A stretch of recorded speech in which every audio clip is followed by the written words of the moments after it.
Recently, I started working on friction fires. Two types of friction fires specifically. The flint and steel, where you have a piece of flint, you have a piece of carbon steel. You hit it at the right angle, you create some sparks, and you have a piece of char cloth that you try to make those sparks land on. You've gathered a tinder bundle being some dry leaves, other flammable materials in the woods, and you have that char cloth placed on the center of that tinder bundle, crushed up leaves there in the center. After you get that spark on the char cloth, you blow on it until you get a nice little flame in your hand, and you place that tinder bundle where you have prepared a space for a fire. That's one way. And I'm also working on the hand drill, which is something I've not actually accomplished yet. It's where you have two specific types of wood, and you've cut a notch into the board on the bottom, and you have your long stick, then which you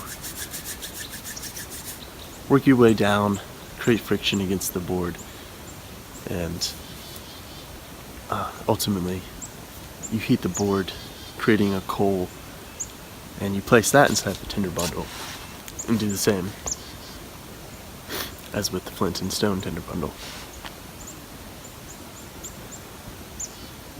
I only started working on this in the past week or so, and the very first try I had, Kenton here at Rewild University gave me instruction on it, so of course I have a great teacher, but I had a lot of beginner's luck, of course. That's just something that happens. I struck the steel and had a beautiful piece of char cloth that he had prepared for me. He told me about proportions and sizes of the tinder bundle, and it was all great. It went well. And then the very next day, I went out to do it on my own. I watched him create the char cloth, so I recreated that. I had the flint and steel that he had gifted to me, and I decided to start a fire prior to making my food. I shared in an earlier video about making things harder, that I chose to make it harder for myself to grill or cook anytime. In this specific instance, I was grilling. Before I could grill, I told myself I needed to start a fire that I could keep feeding, that I could end up cooking over if necessary. Although I didn't really want to cook over that fire. I wanted to use the grill, but I still wanted to have that discipline in that moment. And it took me 50 minutes to get a fire going that was manageable, and I could feed it and it would have kept going. I was out here in the snow, and that's one factor, of course. There was wind blowing, and probably one of my biggest mistakes was that I tried to gather the least amount of tinder and create a fire from in a small tinder bundle, and it, I just failed 5 times actually. Well, the 5th time I got the fire going. 4 times the fire went out, and that equated to about 50 minutes of trying, because that meant I had to go back into the woods, find the appropriate material for the tinder, and go at it again.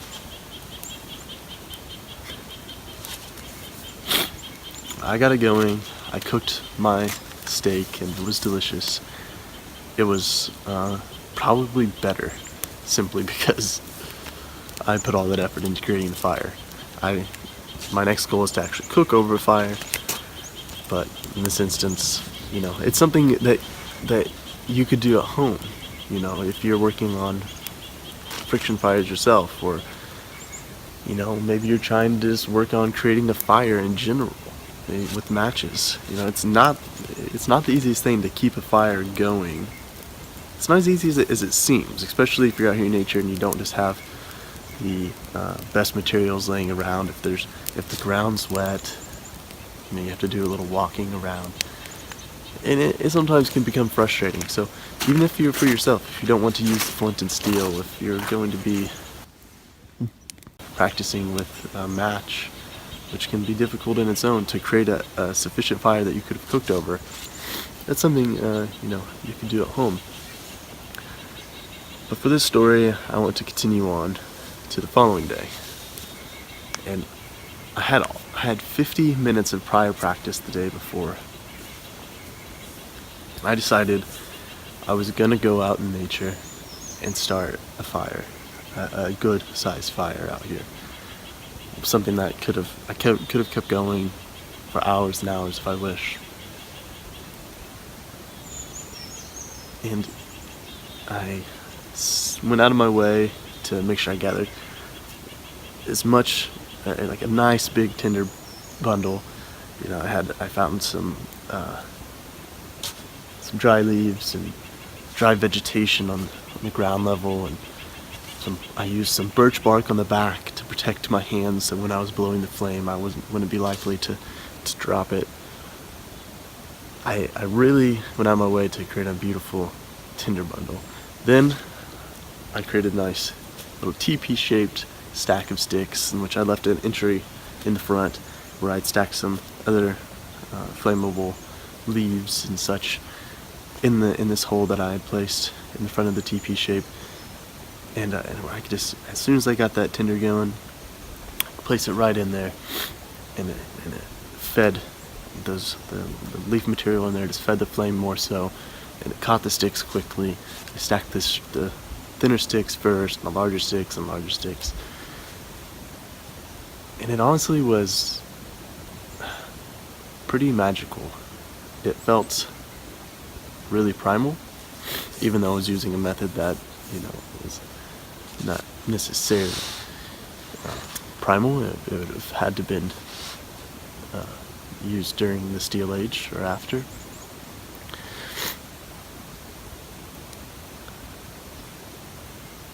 But it felt amazing to have that capability of keeping myself warm, or maybe I could prepare some food. And I really set it out to be kind of ritualistic.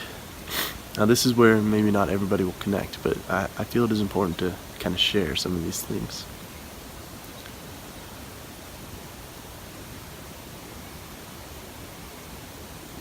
I did it in a spot that I felt had a meaning. Well, maybe at that moment it didn't have as much of a meaning as it does now, but that spot will forever be ingrained in me. I created the fire, and I called out to nature. I literally yelled in the woods. I told nature that I asked nature for safe travels for my partner, Alexis, when she was moving up here, and for a healthy baby. I've not done much praying or asking for much in my life, to be honest. That's not my typical nature. That's not what I would typically do. But I felt called to just yell out those things there, asking for safe travels for my partner. She was traveling about 12 hours up here to northern Wisconsin, pregnant, 6 months pregnant, and I have a baby due in July. And I was just asking for a healthy baby. And in return, I offered nature.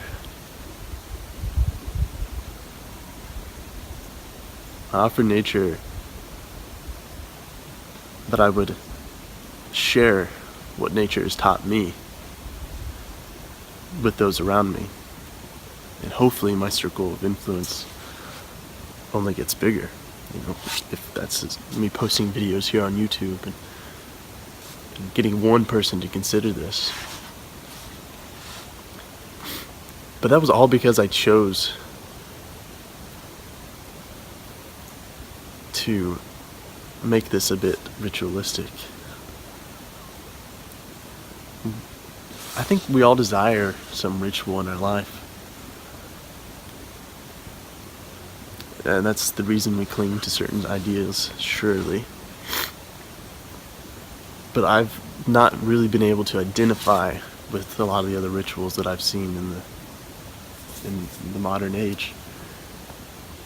But what I did out in the woods felt very familiar to what I would do as a kid.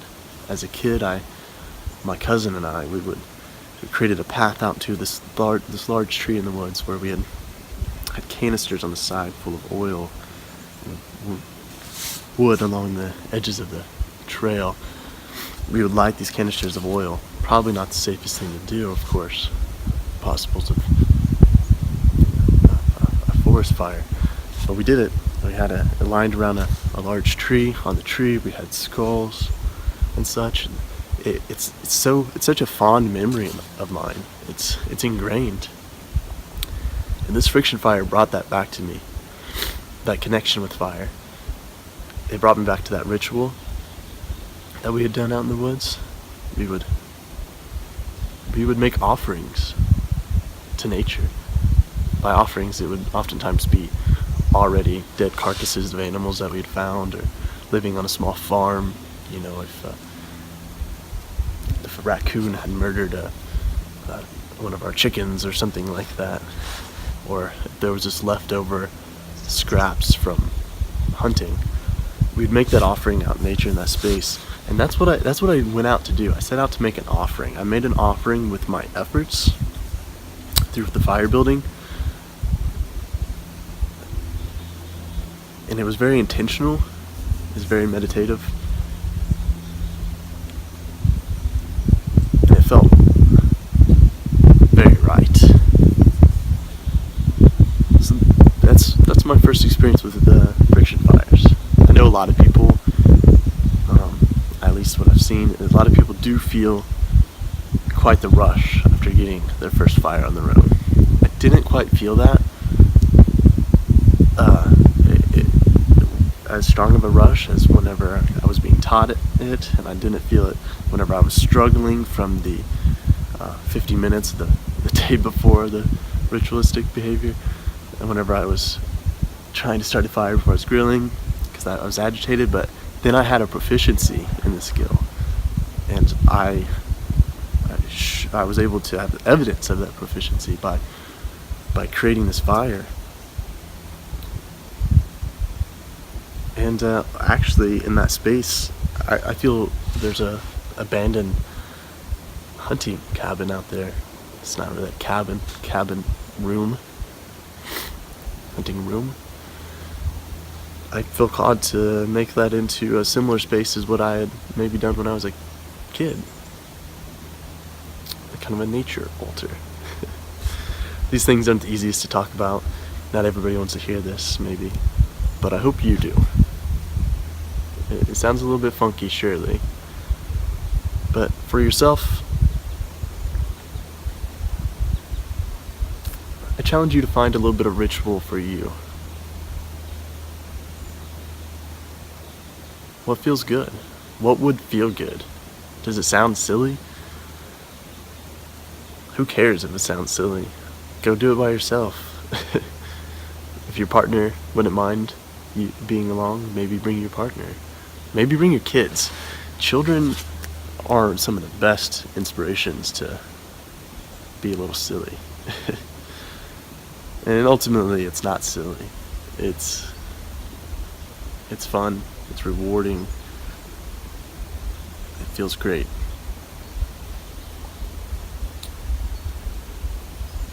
Let me know in the comments how you may create a little more ritual in your life. I'm curious how I can create some more ritual in my life.